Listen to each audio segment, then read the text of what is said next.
First off, I have a few big messages for you guys. I feel like this is a week where the give and take in a relationship, and it doesn't even matter what kind of relationship it is, imbalances in give and take in friendships, in collegial relationships with work colleagues, co-workers, bosses, and as well as people who are near and dear to you, a relationship partner, a child, somebody that you share space with, whatever it is, whatever those relationships are.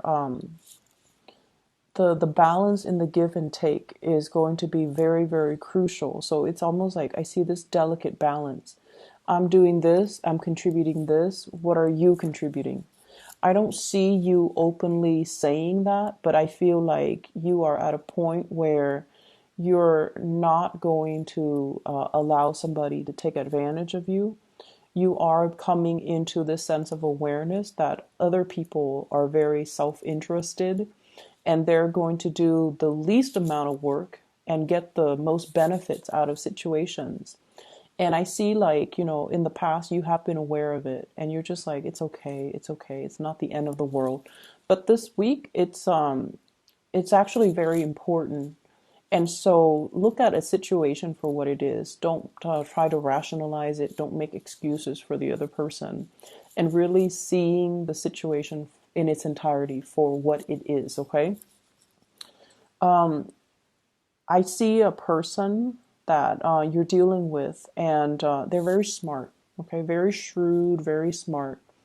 And they're kind of like, they're kind of like the angel in your eyes.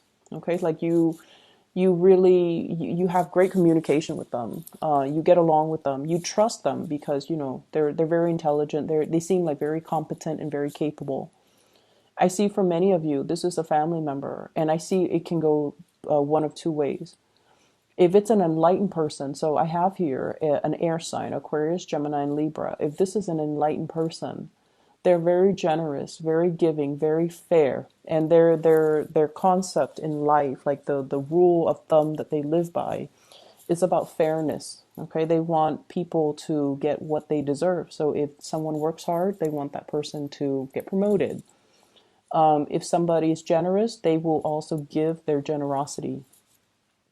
And then I also feel this person, they have the potential, it could be like another person you're dealing with, where they're not enlightened, where they are operating from more of a selfish, self-enlightened space, like more, I guess, just more self-serving.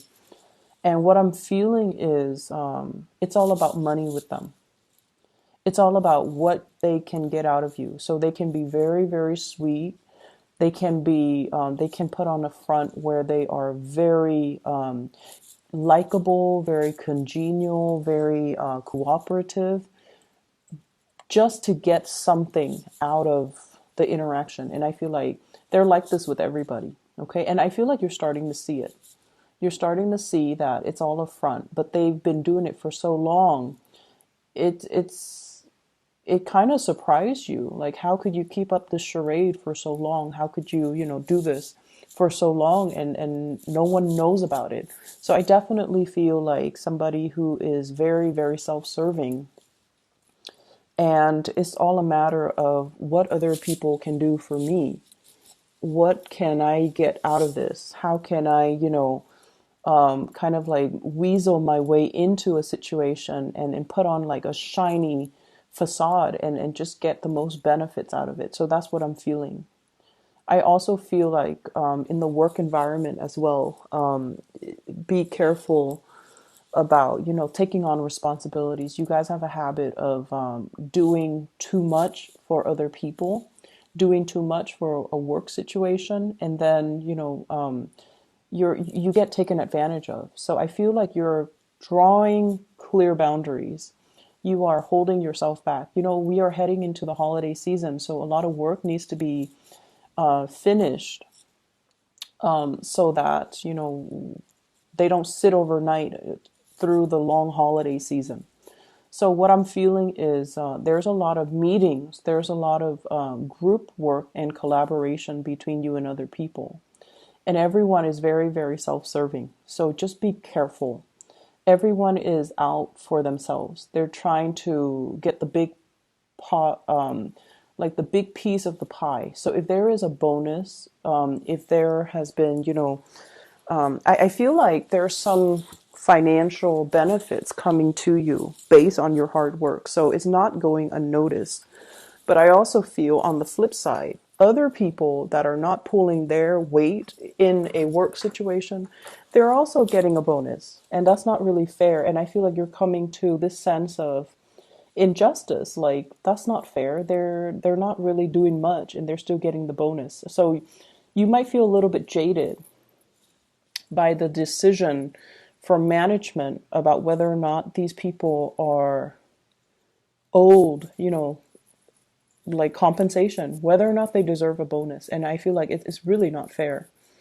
I also feel like there is some type of a recognition ceremony, like an achievement awards and things like that, where somebody is like, oh, I want to thank this person, thank that person, when in fact, when they were working, they were just very uncooperative. So I feel like definitely somebody is putting on airs, somebody's putting on a show to paint themselves in a really good light, but outside of this achievement award, outside of the ceremony, they're not like that. They're not all that great and all that nice. I do see issues with children coming into the picture for those of you with children, or you're taking care of other people's kids, or you're dealing with somebody who's significantly younger than you that you really care about. You want to give them the best, but at the same time, I also feel like you want them to also work for it because you want to help them build their character, help them understand the concept of delayed gratification, help them understand the value of hard work. You want to instill in them, these good qualities. And I feel like it's a very delicate balance as well, because you also tend to get in the habit of doing everything for that person. And so try to detach a little bit and let them do things for themselves. Let them come to you if they need help rather than, doing everything for them. Okay. So that's really, really important. What I'm feeling as well is I feel like there is some disappointment here regarding wanting to build a future with another person. And I don't feel like, it's a disappointment where they stab you in the back or anything like that. But I feel like there's a change in direction. Okay. What we thought we wanted, we don't want anymore. So, for example, if you're with a partner and you're like, okay, let's move in together, next month, and then stay together for about a year and then see if we're ready to buy a property. And then, once we get the property, then we are going to have children. I feel like those plans are either disrupted or they are kind of redrawn. Okay. So it's like you're reprioritizing and, you're a little bit more like you might be fixed on the timeline. Like, I want to do this in this specific year. I want to do that and things like that. You have everything planned. But it seems almost as if the reality is we're both not at a point where we're ready. So let's just put those plans on hold and let's just, keep them on the back burner for now until we both are financially established. I feel like you're dealing with a partner who is not as financially established as you are. And they might be wanting to rush things. They might have trouble finding their sense of direction. They might have trouble they might have trouble with the foundation of their professional life, with their finances. They might not be where you need them to be in order for you to feel safe about creating a future with them. I'm also seeing one person working and then the other person is like a stay-at-home parent. And I feel like the stay-at-home parent might be at a point where they're like, I want to return back to work. So you have to kind of like accommodate and try to work out how things are going to, look and how things are going to work and how that's going to figure into the equation. So I see that element here about the you and a significant other, you have already decided on a course of action, and then there's some disruption or there's some changes to that course of action, and you have to kind of sit down and redraw the blueprint, redo things, and to revisit this discussion. I don't feel that is bad, but I definitely feel the times are changing is what I'm seeing. Circumstances change. So we have to learn to be flexible. Okay. So I feel like flexibility and just understanding that situations change. So as soon as situations change and you're catching a whiff of these changes, it's really important to have these discussions to kind of rehash the plans. There's no harm in it. I feel like it's a smart thing to do. So, be open to that. I'm also feeling as well health issues when it comes to moms. So I don't know if you have been in touch with your mom. I feel like it's your mom. It's not like an in-law or another female family member. I was getting this with Capricorn with their dad, and I'm getting this with you with your mom. So reach out and see what she's dealing with and if she's okay. I feel like, it would mean a lot. Okay. So just reach out to your parents. I'm also getting as well,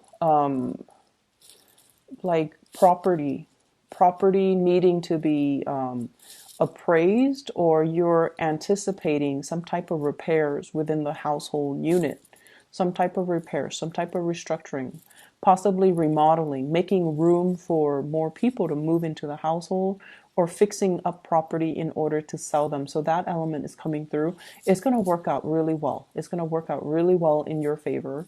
And I also see like a big financial windfall, bonuses, commission checks, and things like that. And so financially, I feel like you're in a really, really, really good space. For those who are single, I feel like if you're dealing with an air sign, so this is an Aquarius, a Gemini, or a Libra, they're making a re-entry into your life, okay? And I feel like this is a person that you get along really well with, but for whatever reason, I feel like they might have been in your life and then they left and then now they're coming back in, and you're kind of wondering, where were you? Like, what were you up to? And I feel like they dealt with some emotional pain while they were away. And they're over that. So now they're making a comeback. So they're going to be very clear with you. If you ask the right questions, they're going to be clear and honest with you. And then I also feel like an earth sign, Taurus, Virgo, Capricorn. This is somebody who really loves you. Really, really, really loves you. You have a lot of love for them as well. I just feel like financially they're not where they need to be, and they're working on that. They're working on not only to build for themselves. It seems like they're looking at you and they're just like, the Virgo is really prosperous. I'm not on their level. So they might be hesitant about approaching you, asking you out on a date. If you're with this person, they're also feeling like they're not on your level, and they want more for themselves before they can give you a commitment, okay? Which is a really good energy. And so you have some good contenders with you. You have some good people around you, and I feel like, being flexible is a really good quality to kind of incorporate into all the decisions you make this week, so that you don't get, sidetracked or fixed into one course of action, okay? I hope the reading is helpful, Virgos.